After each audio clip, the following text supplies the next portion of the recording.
keturunan Adam itu adalah yang percaya tentang Ya, pengantar ini singkat para sahabat. Mantep TV sudah standby. Di like, di subscribe, di share sebanyak mungkin untuk supaya mencegah sahabat-sahabat kita di luar sana tidak terpengaruh terhadap pemurtadan. Tadi apa? Dijawab dulu, dijawab dulu. Pertanyaan saya tadi apa?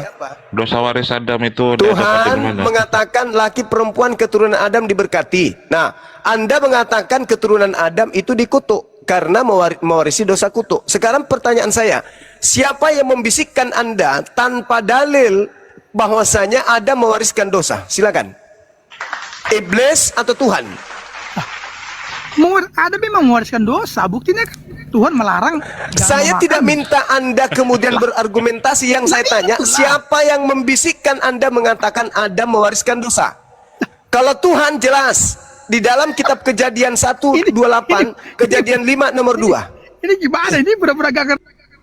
Saya baca dalilnya ya. Allah memberkati mereka. Diam dulu. Diam dulu. Diam dulu, Bang.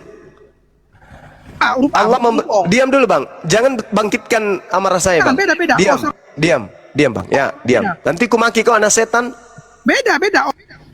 Kejadian 1 nomor 28. Aku baca dulu, Bang. Bang, aku baca dulu, Bang. Aku baca dulu, Bang. Oh, sama beda kan? Ku baca dulu ya. Allah memberkati mereka. Enggak ada huruf O. Allah memberkati. Astagfirullahaladzim. Betul-betul ini tabiat setan, anjing, anak lonte, anak babi.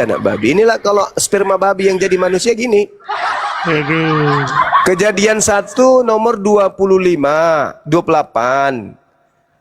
Tuhan memberkati mereka, lalu Tuhan berfirman kepada mereka, beranak cuculah, bertambah banyaklah, penuhilah, bla bla bla bla dan seterusnya. Nah, di sini yang diperintahkan beranak cucu di sini siapa? Adam dan Hawa diberkati. Kejadian 2, Kejadian 1:28, Kejadian 5 nomor 2. Laki-laki dan perempuan diciptakannya mereka. Tuhan memberkati mereka dan memberikan nama manusia kepada mereka pada waktu mereka diciptakan. Diberkati. Yang dikutuk itu iblis. Kejadian 3, yang dikutuk iblis. Nah, Anda kemudian datang tuh mengatakan Adam mewariskan kemudian dosa kutuk kepada keturunannya. Kalau di Islam selesai kami, nggak ada itu. Fatalaqqa Adamu min rabbi kalimatin fataba alaih. Adam itu diampuni, tidak ada dosa diwariskan kepada keturunannya karena dia sudah diampuni. Boleh. Nah, sekarang saudara mengatakan bahwa Adam mewariskan dosa. Betul. Di mana Tuhan berfirman Adam mewariskan dosa kepada turunannya? Itu dalilnya di mana? Silakan. Kejadian 2. Ya. Kejadian 2 ayat 18. Ayat 17 ya. Ini tentang manusia di Taman Eden. Kejadian 17. Tetapi ini kata Tuhan nih ya, tetapi tidak baik. Buah dari pohon pengetahuan. Kau baca apa? Kau baca dalil berapa itu? Kitab mana? Kejadian 2 ayat 17 ya. Tetapi buah dari pohon pengetahuan tentang yang baik dan yang jahat jangan kau makan, sebab pada saat engkau memakannya engkau pasti mati. Ini kata Tuhan ini langsung nih. Mati enggak? Oke, sebentar ya, biar kita berpetunjuk sama kau cuma lo. Jadi ini ayatnya ya. Biar ku balik lu kameranya nih. Kejadian 2 ayat 17 nih. Jadi pada saat Adam memakannya, ada kabur pula kamera aku nih. Pastilah Adam akan mati. Makanya artinya karena pemberontakan dosa itu, Adam dan keturunannya pasti akan mati. Makanya sampai saat ini semua orang pasti mati karena memakan buah pohon kehidupan ini. Oke. Jadi itu kau katakan dosa waris. Ya dosa diwariskanlah yang diwariskan kematian itu adalah warisan.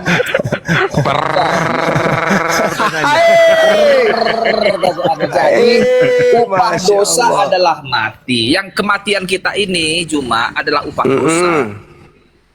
Kan Ya. itu. Oke, saya tanggapi boleh? Boleh. Oke. Jadi ketika dikatakan pada hari engkau memakannya, di mana kamu makan pasti kamu mati, kan gitu. Betul. Nah, Adam nggak mati. Kemudian ketika ini dijadikan sebagai dosa waris, itu cuma akal-akalan gereja. Oh jangan bilang kayak gitu, pantang. Nggak boleh kayak gitu kau bilang ajaran orang lain. Saya bertanggung jawab. Jangan apa tanggung Saya jawabmu? katakan itu akal-akalan. Kenapa? Kok jadi kau yang pandai-pandaian bilang akal-akalan? Tunggu dulu. Gantian dulu bro. Tunggu dulu, saya belum selesai. Itu akal-akalan. Kenapa? Karena mereka ingin menjual Yesus. Yesus kemudian mati untuk nebus dosa tersebut. Nggak boleh lo Pertanyaannya, bilang ajaran orang akal-akalan. pertanyaannya, kalau bukan akal-akalan, pertanyaannya, apakah ketika Yesus sudah menebus dosa itu manusia sudah nggak mati? Itu dulu. Oh, dia harus warisan itu tetap dijalani, kematian Berarti itu. akal-akalan. Akal-akalan. Tadi katanya Yesus mati untuk menebus manusia dari sekarang dosa yang dibawa Adam dari Ganbi Eden. Apa ada itu? Mati. Nah, ternyata setelah Yesus mati manusia masih bermatian. Akal-akalan. Kau kan levelmu sampai situ pemahamanmu. Nah, sekarang mana buktinya manusia nggak mati lagi setelah Yesus mati? Oke. Mati yang dimaksudkan itu cuma adalah berpisahnya manusia dari Allah. Walah.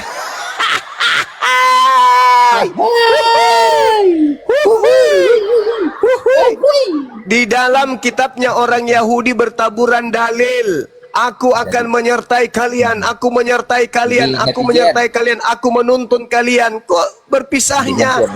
Akal-akalan. Musa jadi kau bilang ajaran orang akal-akalan? Musa disuruh sebagai Elohim untuk menjadi pembimbing orang Israel keluar dari tanah Mesir.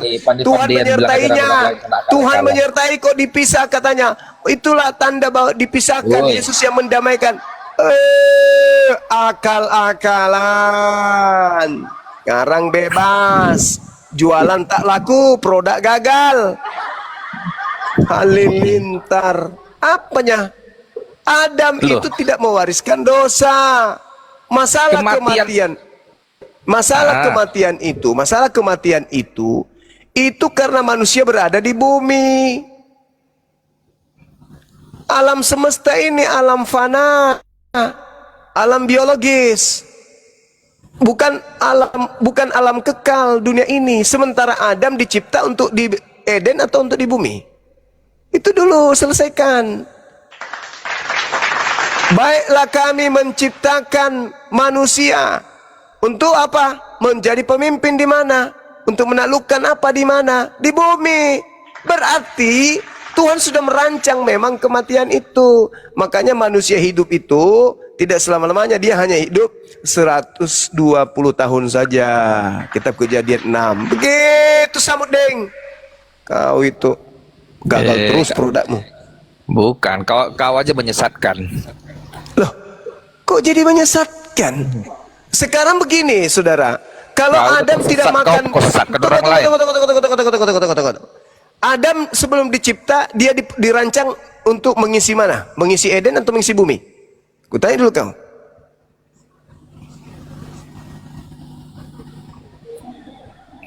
Adam itu ditempatkan di Taman Eden. Untuk mengisi Eden atau untuk mengisi bumi? Oh, untuk penuhilah bumi, bertambah beranak bumi. cuculah. Ya. memang tujuannya ke bumi. Benar. Dan Eden pun, sekarang sebentar lu kawan, Eden pun kan ada di bumi. Enggak, salah itu. Nanti itu saya jelaskan samamu. Sekarang begini. Sekarang begini. Eden di mana? Eden di mana? Eden di mana? Saya buktikan habis ini saya buktikan kalau Eden silakan, itu di bumi. silakan. Oke. Sekarang kalau misalnya Adam itu tidak, manusia itu tidak ada kematian. Kutanya dulu samamu, sudah berapa nenek kakekmu yang kupelihara sekarang ini? Kalau nggak ada kematian, Iya, berapa sudah kakekmu kau tampung di rumahmu? Cicip. Berapa orang tua renta yang akan kau pelihara di rumahmu? Kutanya dulu kau dari Adam. kenapa tua renta? Kenapa harus tua renta? Kau lihat orang di bumi ini muda terus gitu maksudku? Itu kan setelah berdosanya ini semua makin tua. Oh, jadi maksud lo manusia itu tidak ada yang keluar dari rahim gitu? Jadi, Padahal perintahnya beranak cucu. Dengar, beranak cucu. Berarti dia anak dulu, cucu dulu. Berarti ada perkembangan dari kecil, besar sampai ketiadaan. Kalau kau mengatakan bahwa Adam dicipta untuk hidup kekal di bumi, kutanya samamu, sudah berapa buyutmu yang harus kupelihara dari Adam? Nah, itu nggak urusanku, urusan Tuhan. Nah, itulah hebatnya Tuhan. Makanya Tuhan mengatakan, Inni a'lamu ma la ta'lamun. Aku yang tahu rancanganku, bukan you. Memang Tuhan lah yang maha kuasa. Makanya ngapain kau bikin Pokoknya makanya. segala macam aturan? Kita berdosa karena diwariskan. Kenapa kau yang tahu? Tidak ada Memang dalilnya. begitu. Kenapa kau tahu? Sementara tak ada perintah untuk mengetahui kan- seperti itu adanya. itu Kau kan mengatakan tertulis, dia mewariskan kawan. dosa. Mana dalilnya? Kan di kitab kami tertulis. Mana? Mana dalilnya? Petrus mengatakan itu. Kalau Roma mah bertabrakan dengan firman Tuhan, namanya setan. Kan begitu. Oh, berarti kitab Roma kitab setan ya? Harus bertentangan dengan firman Tuhan kalau setan itu. Harus, wajib. Berarti kitab Wajib. Roma kitab setan ini. Iya, kalau bukan, sekarang kutanya samamu. Paulus menerima tulisannya itu dari mana? Kutanya dulu. Iya. Dari mana? Dari Oh, Roh, iya. dari Roh Kudus. Di mana dalilnya Paulus menerima dari Roh Kudus? Mana? Ayo. Oh, nggak ada tertulis. Ya, bikin kesel aja kau. Jadi Loh. jelas itu, Paulus itu tidak pernah menerima firman dari Elohim. Catat itu Dari baik-baik. Dari siapa 13 diterimanya buku. Dari siapa Paulus menerima firman? Pengakuannya dari sosok yang mengaku Kristus Yesus. Mampus. Oh, iya, berarti Yesus lah itu. Tunggu dulu. Kan dia mengaku Waspadalah Kristus. kepada waspadalah Sebentar, kepada Juma. penyesat. Iya. Waspadalah kepada penyesat yang datang kepadamu memakai namaku Oke. dan berkata akulah Kristus. Iya. Yang datang kepada Paulus memakai nama siapa? Yesus, akulah Yesus Sudah, yang kau inna lillahi aniaya. wa inna ilaihi rajiun. Tergenapi Kau kan? daging lah Jemaah. Tergenapi. Kau daging lah Jemaah. Kita adulah Tuhanmu sama Tuhanku yuk. Siapa Tuhanmu? Yesus. Dengan Tuhanku? Iya, kita adu yuk.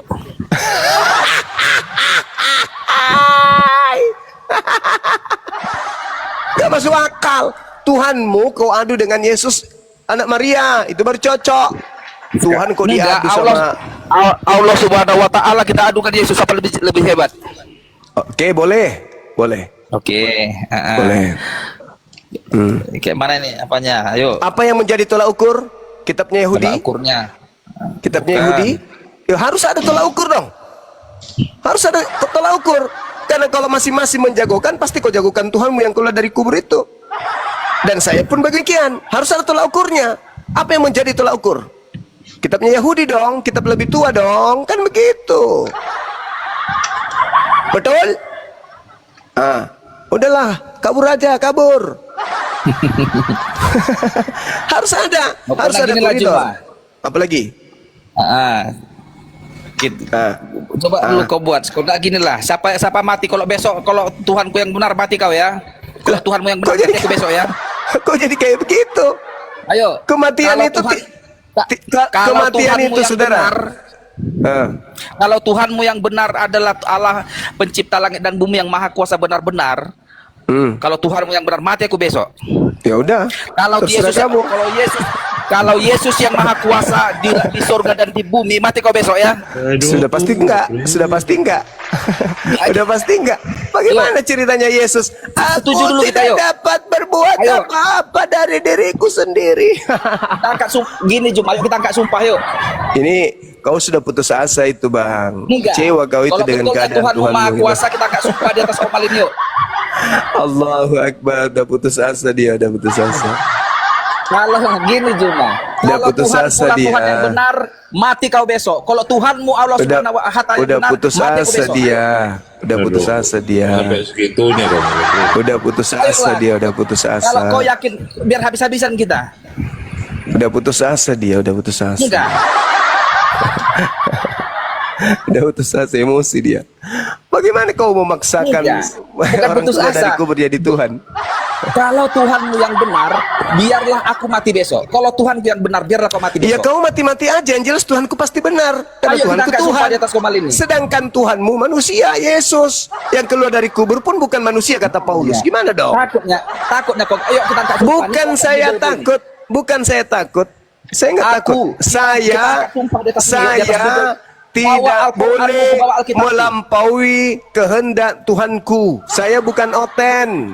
Mananya? Takutnya kau bersumpah. Oh, bukan, bukan. Kau, Bukan saya takut ayo bersumpah. kita taruhan nyawa kita yuk. Artinya Kenapa kalau jadi kayak Tuhanmu gitu? mencabut Itu nyawaku atau dalam Tuhanku mencabut Islam nyawamu? disebut takabur.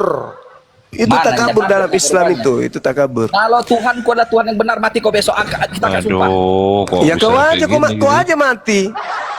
Ajar itu aja yang sudah begitu ditetapkan kali dia diskusinya. gitu. Kamu pakai kalau sumpah. misalnya, pun tidak bersumpah begitu, kalau kau sudah tiba masanya, kau matilah. Bodoh. Putus asa jangan dibawa ke sini, Bang. Putus asa aja. Minum Baygon, jangan ngajak-ngajak. Memang berat karena ilusi. Kau melihat seekor kambing, kau katakan itu sapi, itu ilusi namanya. Kau lihat manusia keluar dari kubur, kau bilang Tuhan, kan rendah kali derajat kau ini. Orang Yahudi ketika datang Yesus aja dengan seperangkat kemudian kemampuan, kedahsyatan, mujizat, dianggapnya sebagai Mesias aja kagak. Datang kau, orang cuman keluar dari kubur, kau Cuma anggap Tuhan. cakap aja jangan kau.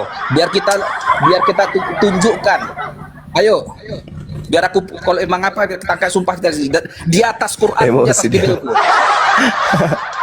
Di Islam itu nggak begitu. Kami punya kaidah sendiri. Oh, mananya?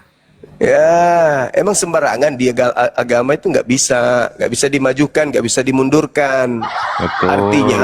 Artinya kalau misalnya tiba-tiba aja kau mati besok, apakah kemudian orang Kristen mengatakan, ih ternyata Yesus bukan Tuhan? Tetap aja mereka tuhankan. Cuma Karena ajal itu sudah ditentukan. Kau takutnya kau sama Yesus. Oh bukan. Apa yang kutakutkan sama makhluk kuburan itu? Pret. Makhluk kuburan ditakuti. Ya paling takut karena menganggapnya setan. Tuhan tidak sehina itu, saudara. Pencipta langit dan bumi tidak sehina itu. Makanya Tuhan itu maha suci. Kok keluar dari kubur? Di mana otak kau? Tuhan itu maha suci. Keluar dari kubur itu berarti penuh dengan kenajisan. Gila kau ini memang, gila. Tapi jangan kau ajak orang gila. Saya datang di sini untuk menolongmu. Malah kau ingin menjerumuskan saya, nggak bisa kayak gitu dong. Harusnya kau berterima kasih. Bang Suma, terima kasih. Karena engkaulah otakku terbuka. Yang dulu ku anggap pisang, ternyata taiknya bom-bom. Berkat Bang Suma, gagal makan gitu. Bukan kau aja saya bersumpah. Buktikan aja Yesus Tuhan. Di mana coba? Tangannya. Mana ada? Tangannya tangan manusia. Kakinya kaki manusia. Bibirnya bibir manusia. Matanya mata manusia. Hidungnya hidung manusia. Apanya yang Tuhan? Apanya yang Tuhan? Satu Katanya sih aja. rohnya Gurunda. Rohnya, roh. Roh apa? Gitu Roh katanya. ketakutan kepada malaikat. Bisa nggak Oh, iya. jasad? Bisa nggak jasad tidur tanpa roh? Nggak bisa. Rohnya ngantuk, lelah rohnya. Bisa nggak roh takut tanpa jasad? Nggak bisa. Bisa nggak jasad takut tanpa roh? Nggak bisa. Belum pernah ada berita telah terjadi kebakaran pasar Senen, 3 mayat melarikan diri. Belum ada. Mayat tidak akan lari. Kenapa? Karena sudah tidak ada unsur yang membuatnya takut. Apa itu? Roh. Yesus takut nggak? Takut. Apanya yang takut? Jasadnya atau rohnya? Ya rohnya. Selesai. Gitu aja kok repot. Apa yang membuatnya dia jadi kau tuhankan? Apanya? Giginya? Gigi manusia. Hidungnya? Hidung manusia. Apanya? Karena dia dasar. Itu mujizat sebagai wakil Tuhan. Dan itu sudah diterangkan Petrus. Kisah para Rasul 2:22. Apanya yang buat menjadi dia Tuhan? Kuasa gelap. Kuasa gelap. Di mana Yesus mengatakan kuasa gelap? Di dalam Lukas 22:53-52. Sang kamu ini, aku ini penyamun, sampai kau datang kepada aku membawa pedang dan pentungan. Padahal tiap harinya kita sama-sama. Kau selalu tiap hari denganku di bait suci mengajar. Tetapi saatmu memang sudah tiba, saatnya kuasa kegelapan. Nah, saatnya kuasa kegelapan. Satu, saatnya sekarang penghakiman akan dunia. Saatnya sekarang penguasa dunia dilemparkan. Saatnya sekarang. Kapan itu ya? Abad itu, tahun 33. Ketahuan kan? Ketahuan. Jadi kuasa gelap dengan kemudian iblis berkuasa zaman itu dilemparkan keluar. Keluar dari mana? Tanya sama Yesaya. Yesaya, sini dong. Apa Zuma? Aku mau tanya bang. Kau pernah nulis? Ya. Itu yang dilemparkan itu siapa yang ingin menyamai Tuhan? Di dalam kitabmu bab 14. Oh, itu iblis. Oh, jadi iblis ingin menyamai Tuhan. Iya. Terus kemana iblisnya? Sesuai dengan yang kau tulis. Dilemparkan ke alam kubur. Hah? Iblis dilemparkan ke alam kubur? Iya. Wah. Berarti dia berada di dalam? Iya. Nah, terus yang dilemparkan keluar kata Yesus ini siapa? Penguasa dunia. Siapa penguasa dunia itu? Siapa penguasa dunia itu yang dilemparkan keluar? Hah? Siapa penguasa dunia menurut Yesus? Kata iblis, Yesus! Segala kuasa dunia ini akan aku berikan kepadamu jika kau menyembah aku, sebab aku berkuasa memberikan kepada siapapun yang aku kehendaki. Nah, siapa penguasa dunia ini? Iblis yang keluar dari kubur mengaku siapa? Penguasa dunia. Itu siapa menurut Yesus penguasa dunia? Parah si Kanobeng. Tadi kan udah kubilang sama kalian semuanya. Yesus harus pergi meninggalkan dunia ini sesuai yang tertulis di mana? Perjanjian Lama atau Perjanjian Baru? Perjanjian Lama. Di kitab mana? Mazmur. Mana lagi? Nabi-nabi. Mana lagi? Taurat. Oke. Ada nggak di deretan kitab-kitab itu tertulis Mesias mati dan bangkit hari ketiga? Ada nggak? Ada nggak? Ada nggak? Ada nggak? Nggak ada. Lalu siapa yang keluar dari kubur? Itu. Kalian nggak bisa. Kita mau menolong kalian, kalian tidak mau. Tugas kami umat Islam itu memberikan pertolongan kepada kalian. Innama tunziru manittaba'a dzikra wa khasyar rahmana bil ghaib. Fabashshirhu bimaghfiratin wa ajrin karim. Itu tugas kami. Sesungguhnya engkau hanya memberi peringatan kepada orang-orang yang mau mengikuti peringatan dan yang takut kepada Tuhan yang Maha Pengasih, walaupun mereka tidak melihat Tuhan tersebut, maka berilah mereka kabar gembira dengan ampunan dan pahala yang mulia. Itu tugas kami. Tugas kami tuh bukan mengajarkan kalian kepada Tuhan yang keluar dari kubur, tapi mengajarkan menyembah kepada Tuhan yang tak nampak oleh biji mata kau itu. Gitu saudara-saudara. Halilintar. Silakan host diambil alih. Saya cari ini dulu, cari apa? Cari ikan goreng sama sedikit madu, agak pedis perutku. Saya sapa dulu Bang Penginjil Mikael, selamat malam. Ya, selamat malam. Dari Protestan atau Katolik, Bang Penginjil? Protestan. Aku boleh nanya nggak? Ya, silakan. Agak sensitif. Apa sih manfaat menggauli bocil? Maaf, Bang. Oke. Ini pertanyaan manfaat menggauli bocil. Yang bisa menjawab ini adalah kaum Kristen. Karena telah ditemukan hampir seluruh negara-negara yang mayoritas Kristen, itu banyak kuburan-kuburan anak kecil. Mungkin karena mereka umur 2 bulan, 3 tahun sudah dihantam sama orang-orang di situ, Bang. Karena kalau berbicara di Islam itu nggak boleh. Nabi Muhammad menikah juga di atas 9 tahun. Baru kemudian beliau tidur dengan biniknya. Itu pun 9 tahun itu nggak ada yang tahu kapan beliau kemudian menggauli istrinya yang sah itu. Kenapa? Karena itu rahasia Saya keluarga tahu ada mereka. hadisnya itu. 9 tahun digauli. Mana coba? Tunjukkan dalilnya. Sahih Silakan. Bukhari ada di situ nggak? Ada hadis? Ya, silakan. Anda Sahih tunjukkan. Bukhari 4732. Silakan Anda tunjukkan. Berapa? Sahih Bukhari. Sebentar. Silakan.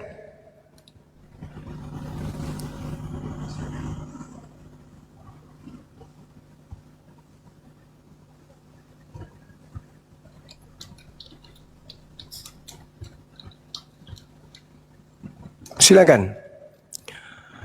Karena yang kami tahu hanya di agamamu itu yang tidak ada batasan usia, tidak ada syarat sah nikah dan seterusnya, hanya di agamamu, dan itu dipraktekkan dari barat.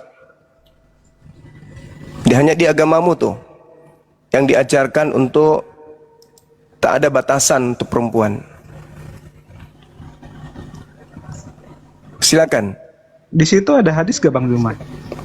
Ada.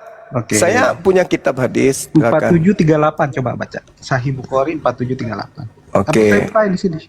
Boleh. Boleh.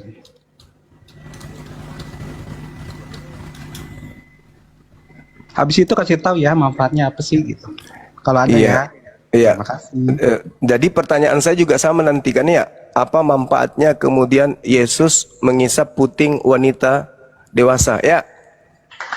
Ini kalau ada Ya.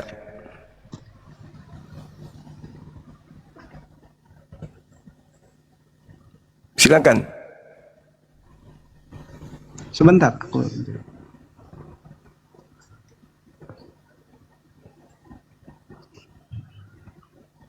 Nabi Shallallahu Alaihi Wasallam menikahinya saat ia berumur 6 tahun dan ia digauli saat berusia 9 tahun. Derajat sahihihi sahih. Oke. Baik. Kalau kamu bergaul dengan Jono, menggauli itu kan berasal dari tunggu. Makasih dadah. Tunggu. Sabar. Gila dia. Jadi di situ tidak ada kata menyetubuhi. Menggauli itu artinya bergaul. Bergaul itu artinya serumah, bukan menyetubuhi, Bang. Kalau menyetubuhi itu di dalam bahasa Arab itu beda. Bisa menggunakan kata yarsakh atau apa itu istilahnya kalau kita? Ayo, kalau bersetubuh dalam bahasa Quran apa? Wa ashiruhunna bil ma'ruf. Itu menggauli artinya bukan menyetubuhi. Otak kau itu pincang memang. Wajarlah kau jadi oten. Menggauli itu artinya serumah, bergaul dengannya. Ketika kemudian jima itu tidak dijelaskan di situ, bukan jima itu. Itu bukan jima. Seperti ketika kamu bergaul dengan Jono. Apakah saya boleh artikan kau sedang meniduri Jono? Dasar oten, pemakan babi, otak babi, congor babi, makan asu, anak keturunan asu. Makanya kau jangan menggunakan terjemah. Ketika kau ingin menjatuhkan Islam, pakai original teksnya. Ada nggak kemudian dalam hadis itu kata jima di situ? Ada nggak? Nggak ada. Ada nggak? Nggak ada. Wa udkhilat alaihi wa hiya bintu tis'i wa makasat indahu tis'ah. Ada kata jima di sana. Ada. Dasar kuclu. Makanya jangan menyembah makhluk kuburan. Tak ada di situ kata jima dalam original teksnya. Anna Nabi sallallahu alaihi wasallam tazawwajaha wa hiya bintu sitti sinin.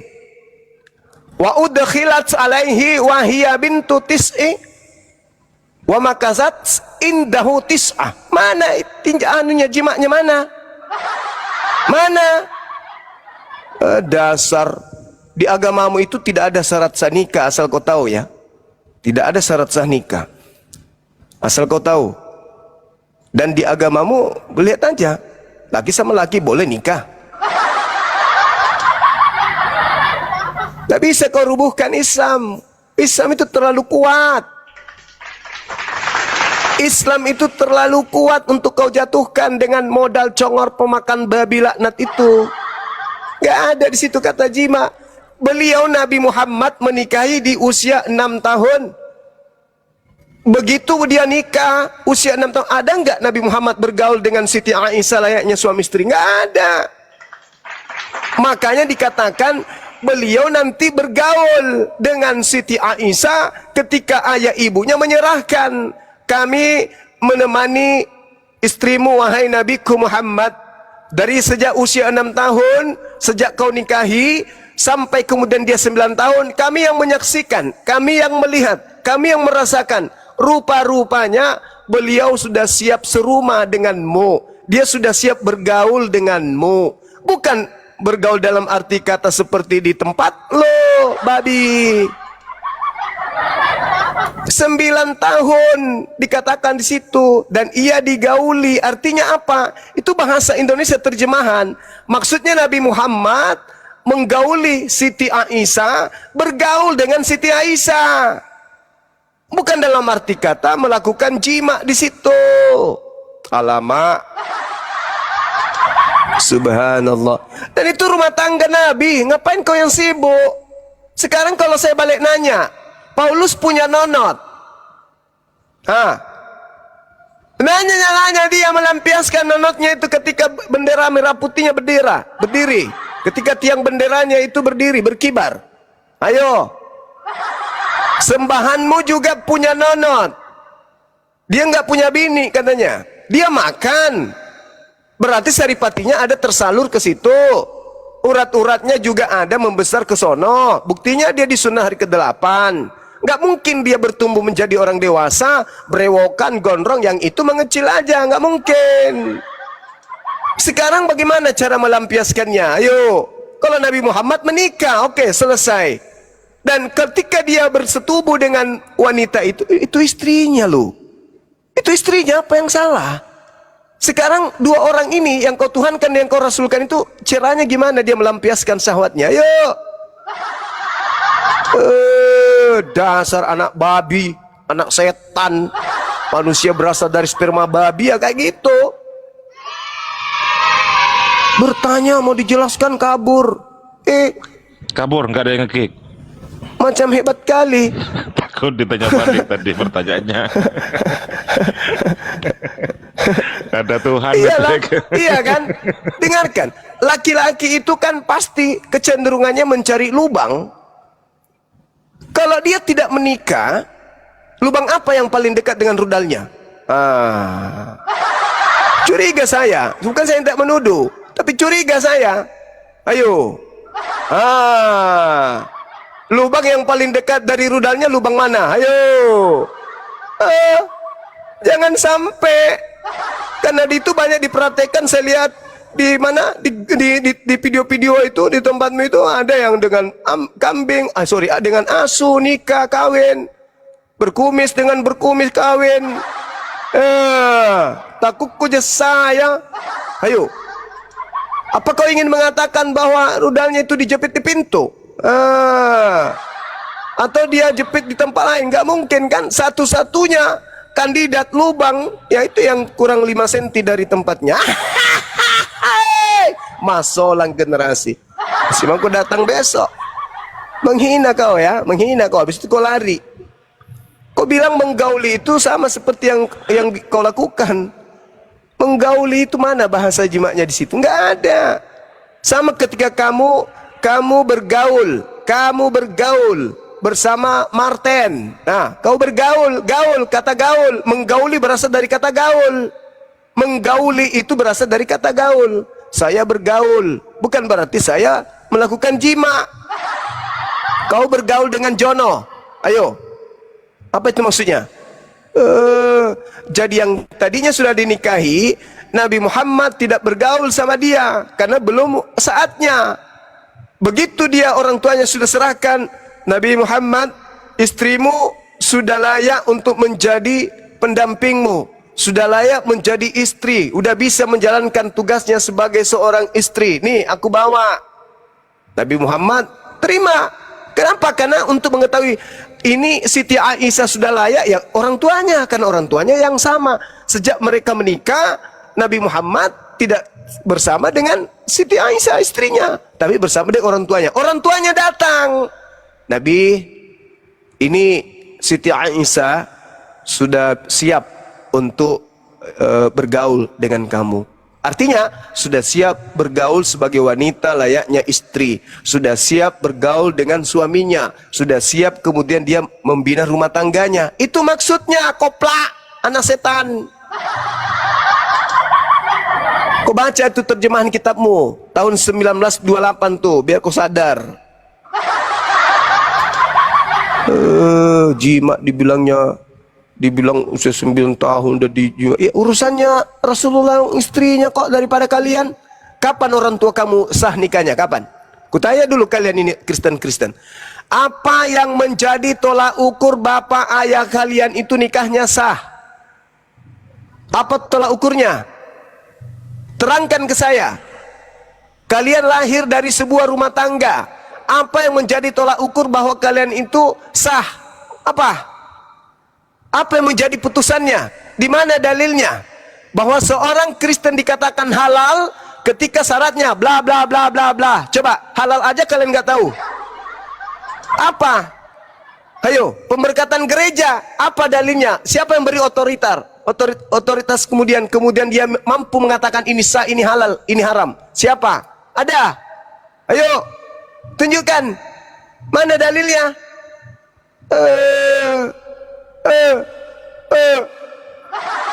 Jadi kalau tidak ada dalilnya, berarti kalian ini anak halal atau bukan? Anak halal atau bukan? Karena hanya ada dua, anak haram dan anak halal. Untuk supaya tidak disebut anak haram, apa syarat sahnya? Ayo, mana? Hah? Ada? Hah? Nggak ada.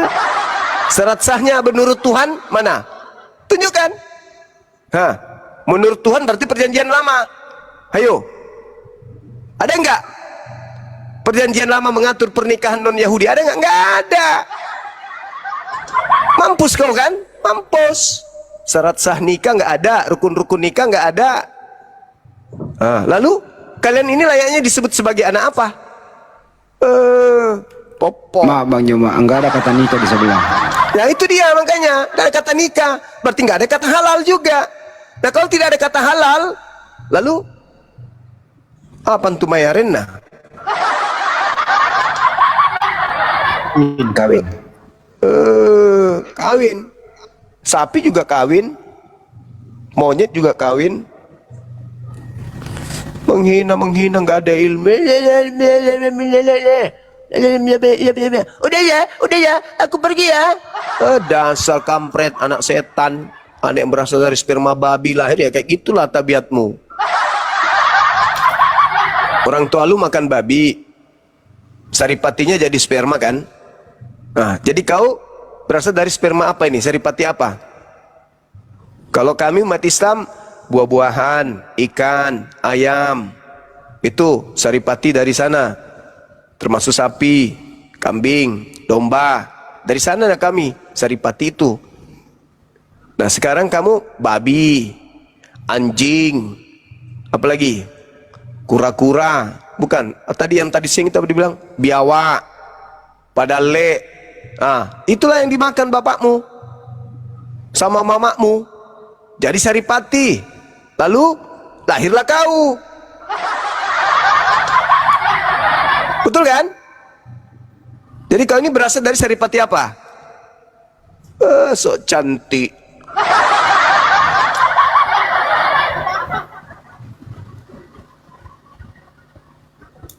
Bisa menghina. Tengoklah teman-teman, kan beberapa hari yang lalu saya katakan orang-orang ini tidak akan bisa berdaya menghadapi kita membahas tentang Bible. Bible tidak bisa menjadi penolong mereka. Maka satu-satunya cara mereka bertahan dan menghujat, mengambil data-data hadits, kemudian mengambil data-data Quran, tapi cuma terjemahan dan tafsir mereka sendiri. Kenapa? Karena memang nggak ada ilmu. Hanya itu saja yang membuat bisa bertahan. Kalau bahas Bible kayak tadi, mana dalilnya? Tuhan mengatakan Adam mewariskan dosa. Gak ada. Gak ada. Mana dalilnya? Di dalam perjanjian lama Mesias mati bangkit pada ketiga. Gak ada. Tidak ada. Maka untuk bertahan, mereka membawa nafsu syahwat mereka, membawa kemudian terjemahan hadits dan seterusnya.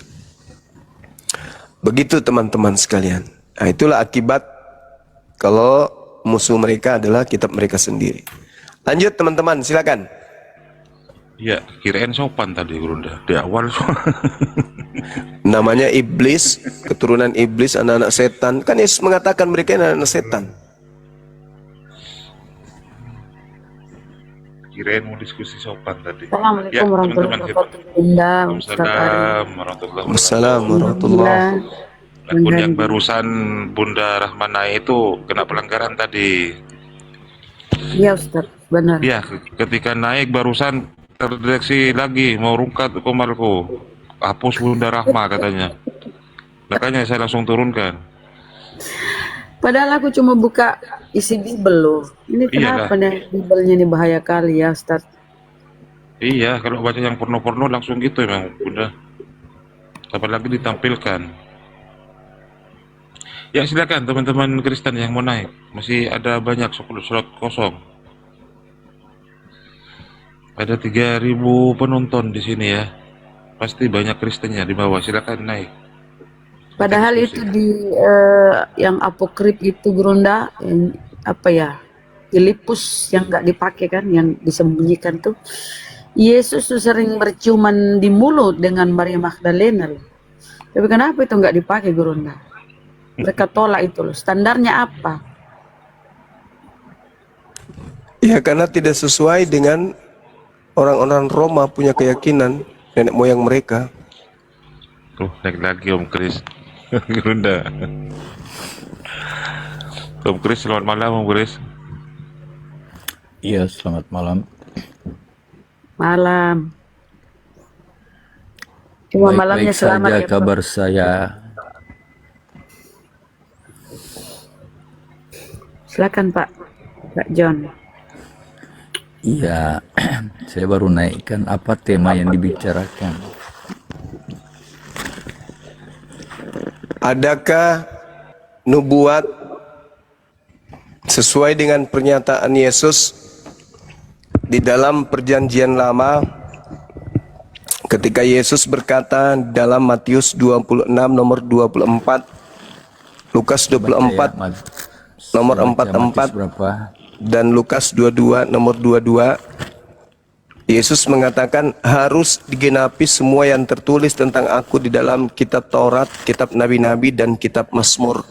Dengan kata lain, harus digenapi apa yang tertulis tentang Yesus di dalam perjanjian lama. Aku memang harus pergi, kata Yesus di dalam Matius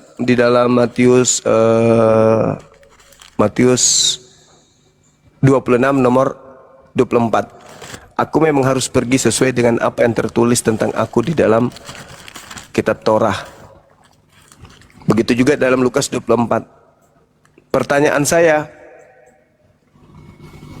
kepergian Yesus di muka bumi ada nggak di Taurat tertulis mati lalu bangkit hari ketiga? Silakan.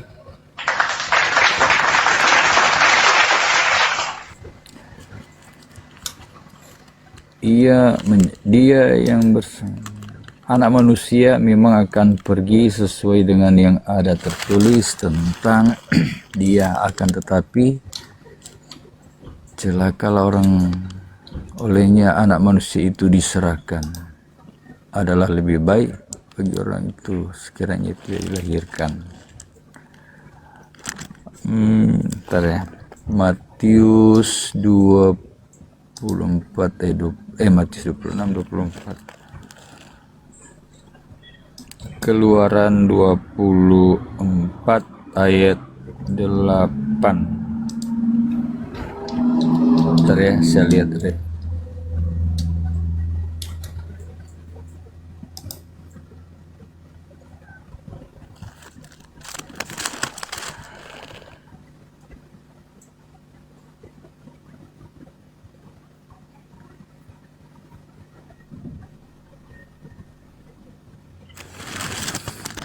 Matius 26.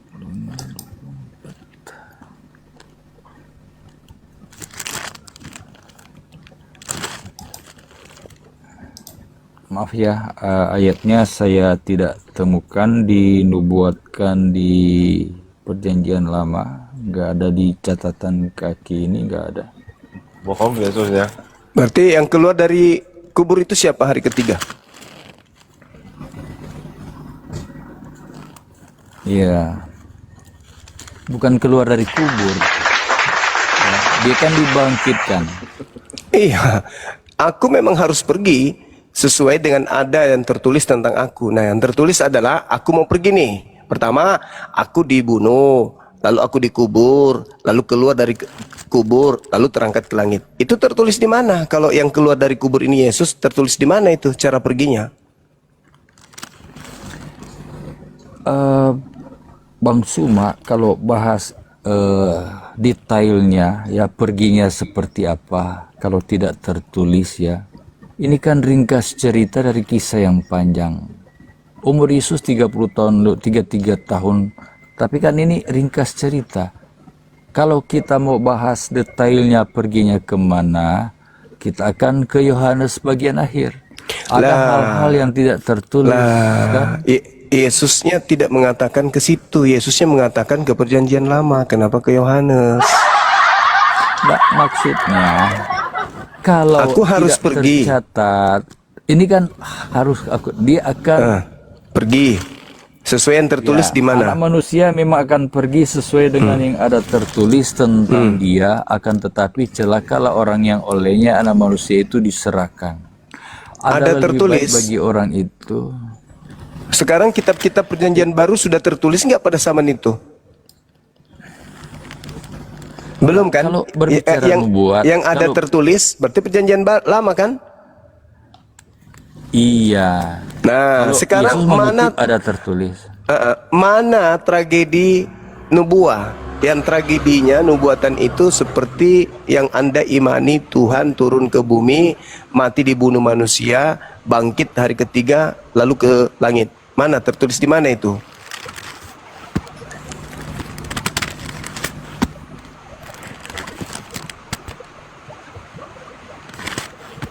Bentar ya, itu kan Yesus sendiri yang ngomong ya. Iya betul. Makanya kita harus cari di mana di kitab perjanjian lama ada Mesias mati bangkit hari ketiga, keluar dari kubur lantas naik ke langit. Itu tertulis di mana?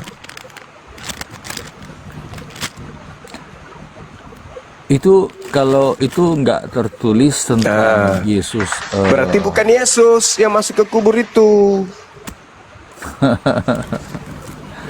Terus Bang Suma, kelahiran Yesus, kematian Yesus kan ada saksinya.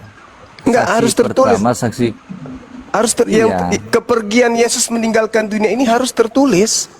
Sedangkan yang tertulis itu adalah Yesus terangkat langsung ke langit tanpa mengalami kematian. Itu yang betul. Itu yang tertulis tentang Yesus.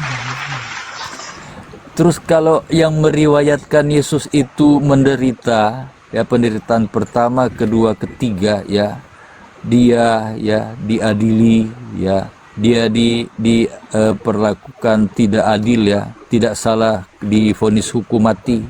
Nah itu kan ada saksi-saksinya. Bukan itu pertanyaannya. Bukan itu. Kalau itu yang Anda maksud Yesaya 53, semua nabi-nabi Israel itu mengalami itu, bahkan mereka lebih parah, dibunuh dan seterusnya. Semua nabi-nabi itu teraniaya dan Yesus rekam kejadian itu dalam penyampaiannya di dalam Matius 23 nomor 32, 32, 33, 34 dan seterusnya. Makanya orang-orang Yahudi disebut sebagai keturunan ular-ular karena kenapa? Mereka gemar menganiaya nabi-nabi, bahkan membunuh nabi-nabi. Jadi semua nabi mengalami itu. Di situ nggak ada Yesus. Yesus mengatakan, aku harus pergi sesuai apa yang tertulis tentang aku di dalam kitab Taurat, kitab nabi-nabi dan kitab Mazmur. Nah, kalau tidak ada tertulis sesuai dengan tragedi yang terjadi terhadap penyaliban orang yang dikutuk ini, berarti itu bukan Yesus. Lah iya dong. Kan Yesus mengatakan, Anda percaya nggak ketika Yesus mengatakan harus tergenapi semua yang tertulis tentang aku. Anak manusia memang harus pergi sesuai dengan apa yang ada tertulis. berarti harus pergi sesuai dengan yang tertulis.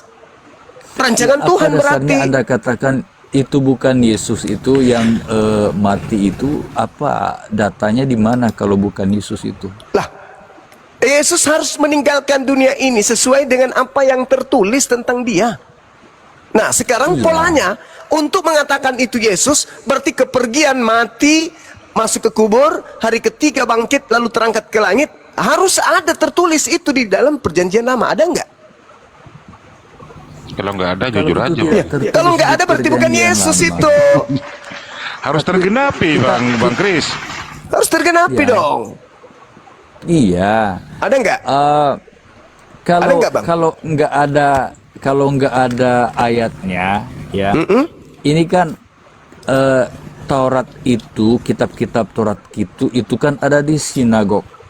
Yang tulisan-tulisan itu disimpan di sana. Kenapa Nah, lari ke sana? kalaupun di Alkitab ini kita tidak temukan tulisan tertulis itu, ya kita tidak bisa memaksa kalau tidak ada apa Ya yang berarti tertulis bukan Yesus itu kita. aja. Berarti bukan Yesus. Ya, Simple kan? tapi Anda kan baca riwayat Yesus dari lahir sampai mati di Alkitab ini. Ya itu berarti kan udah aku bilang selama ini saya mempertahankan yang kalian sembah, yang ditampar, yang diseret, yang ditangkap, yang digantung, yang ditonjok, yang dibunuh, yang keluar dari kubur itu bukan Yesus. Kan itu.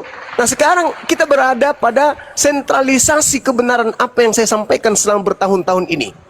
Adakah kemudian tertulis di dalam pengakuan Yesus yang merujuk kepada kitab para nabi bahwa ada Mesias, dibunuh, bangkit pada hari ketiga, lalu terangkat ke langit? Ada nggak seperti itu? Kalau tidak ada, berarti bukan Yesus. Yang kalian sembah itu bukan Yesus.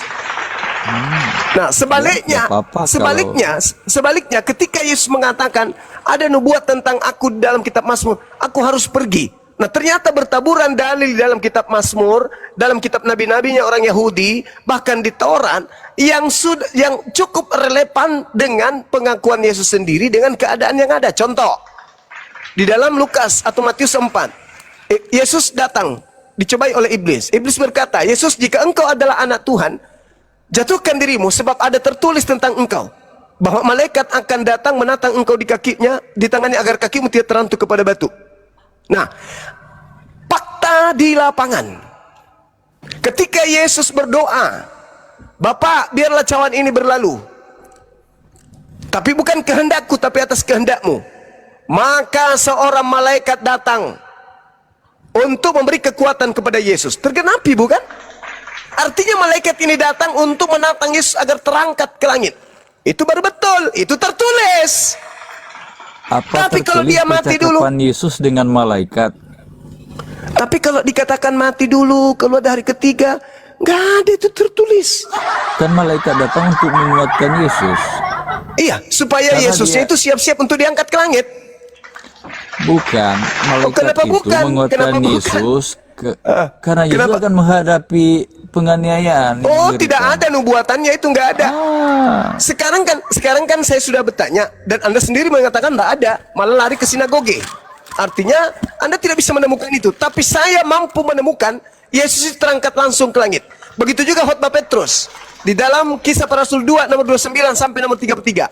Apa nama dikatakan oleh Petrus di sana? Jasadnya tidak ditinggal di kubur dan jasadnya tidak mengalami kematian, melainkan tangan kanan Elohim mengangkatnya ke langit. Ayo. Petrus, ayo saya baca Petrus berapa tadi? Kisah Para Rasul 2 Kisah Rasul 2. Saya baca ayat berapa? nomor 29 sampai nomor 33. Kisah Rasul 2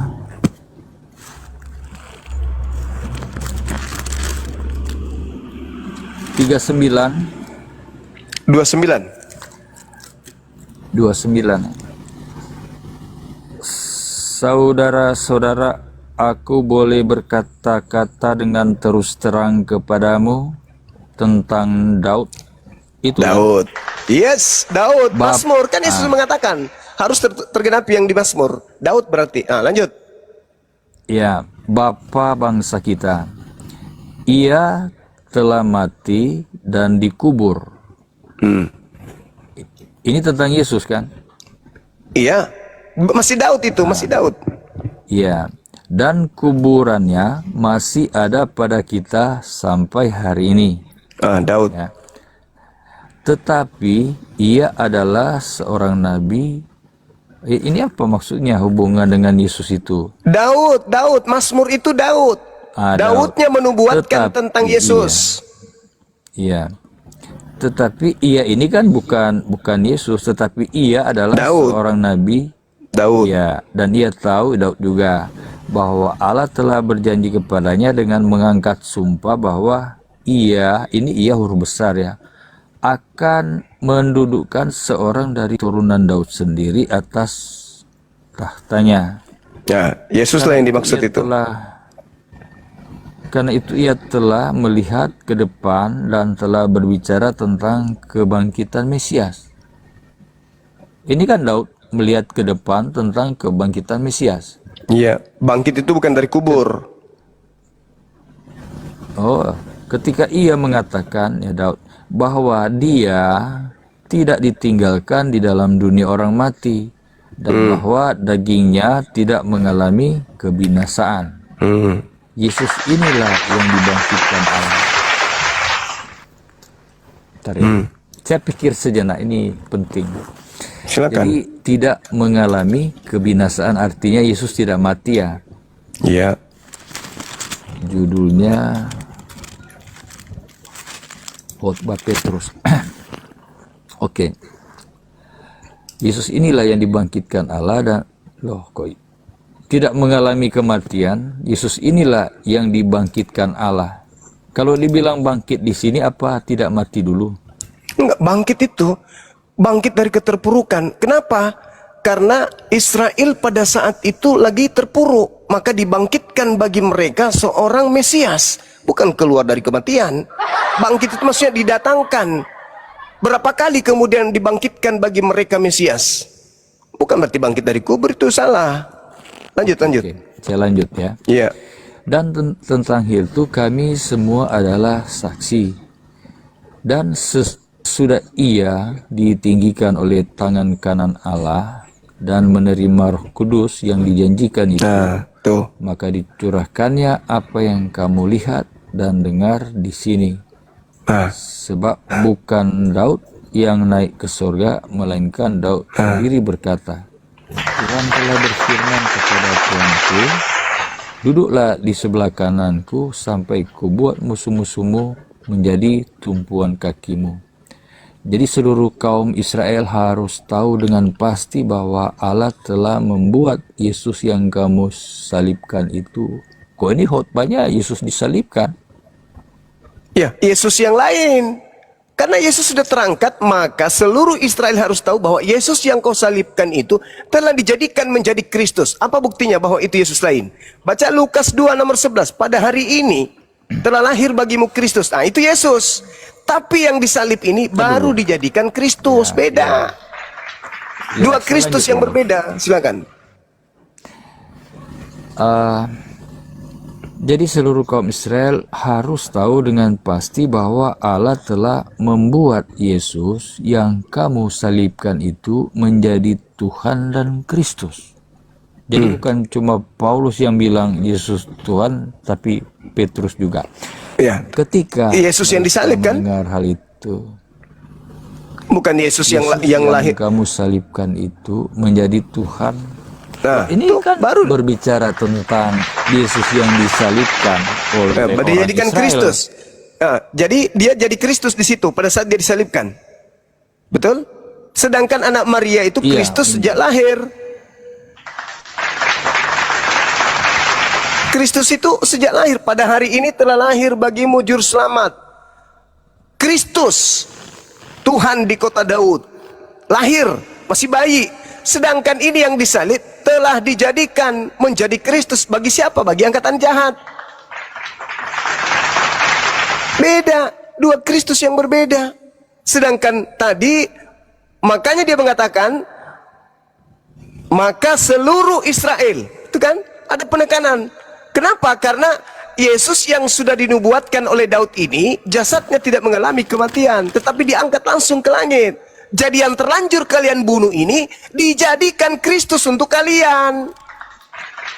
Karena kau telah menolak Kristus yang benar, kau telah ingin membunuh Kristus yang benar, tapi dinaikkan oleh Tuhan, maka yang terlanjur kau bunuh, itu derita lo, dijadikan dia Kristus untuk kalian. Itulah yang diterangkan Al-Quran. Aku Tuhan menjadikan iblis menjadi pemimpin mereka, Tuhan mereka, karena mereka tidak beriman. Karena mereka tidak beriman kepada Nabi Isa alaihissalam, maka iblis maka mereka kemudian menjadikan iblis itu sebagai Tuhan mereka.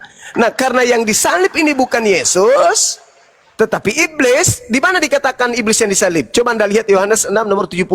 Bukankah aku yang memilih engkau yang 12, dan satu di antaramu adalah iblis? Siapa iblis ini? Yudas. Oke, tar dulu Pak. Bang Sima. Silakan.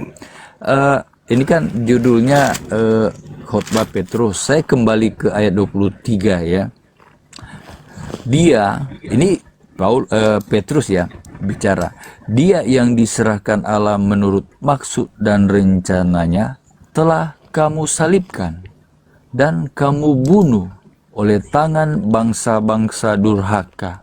Nah, jadi kan Yesus itu diserahkan oleh orang-orang Yahudi itu juga kepada orang Roma. Dia dibunuh oleh tangan bangsa-bangsa durhaka, tetapi Allah membangkitkan dia. Jadi Yesus ini mengalami kematian, dulu dibunuh, tetapi Allah membangkitkan dia dengan melepaskan dia dari sengsara maut. Dia bangkit dari kubur. Karena tidak mungkin dia tetap berada dalam kuasa maut itu. Wah, ini jangan gagal paham semua dengan daripada Petrus ini. Kalau Anda hanya mengutip sebagian, ya. Oke, baik. Kalau hanya sekarang begini, yang Anda mulai suruh saya baca. Sekarang begini. Sekarang begini. Nubuat Daud terhadap Mesias ini, apakah jasadnya mengalami kematian atau tidak? Ya, itu yang saya cari-cari, di mana nubuat Daud tentang dia mengalami kematian. Makanya dikatakan di dalam Mazmur 118.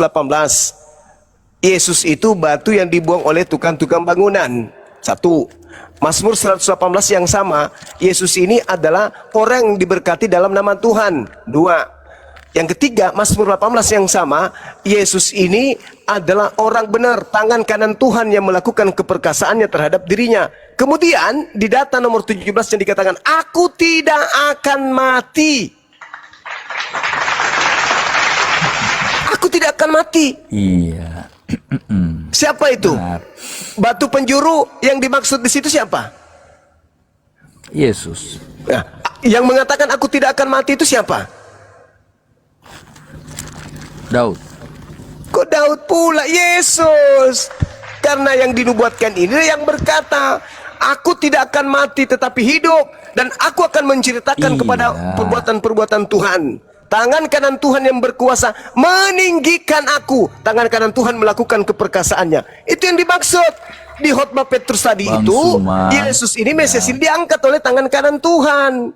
Mazmur 91, tangan kanan Tuhan turun ke bumi menatang Yesus dengannya supaya Yesus itu tidak celaka. Makanya ketika dia berdoa sejenak sebelum ada penangkapan, malaikat turun. Untuk apa malaikat itu turun? Tangan kanan Elohim turun. Ngapain?